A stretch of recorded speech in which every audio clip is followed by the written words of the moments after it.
In this lesson, we're going to learn how to add items to an array list. Let's start off by first creating the array list. We'll work with another integer array list again. We're going to call it numbers, and then we call the constructor as such. Before we actually add some items into the array list, I want to demonstrate another method that we'll need to use quite a bit with array lists, and that's the size method. The size method will return the number of items in an array list at any given time. So if we want to display the number of items in this array list, we can simply call the method on the array list name, like so. So size will return the number of elements that we've stored in the array list numbers, which at this time is 0, so that's what we should get as the result. So let's save the program, let's compile it. Now let's run it. And it says the number of items is 0 because we haven't added any to the array list yet. Now let's go ahead and do that. The way we add elements to an array list is with the method add.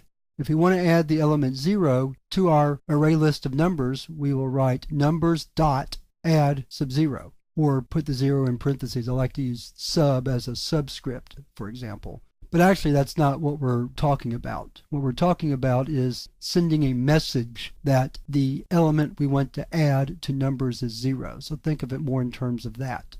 Now we can look at the size again and see that it's changed. So let's just copy and paste the line above back in below. Let's save the file. Let's compile it again and then run it. And now it shows that the number of items is 1. So if we want to continue adding a few more numbers into our array list, we could write a for loop.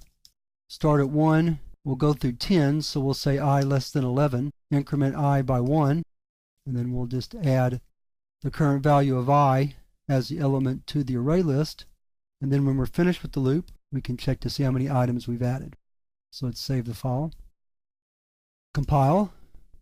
Now run it. So now you see that we have 11 items. So we have the numbers 0 through 10 in the array list. In the next lesson, when we look at accessing array list elements, I'll demonstrate how to display all the elements in the array list. But in this lesson, we're restricting ourselves to just adding. So the way we add is with the add method, and you simply provide the element you want to add to the array list as the argument to that method, and it will place it in the next available spot in the array list. So that wraps up this lesson, and we'll move to the next lesson where we look at how to access array list elements.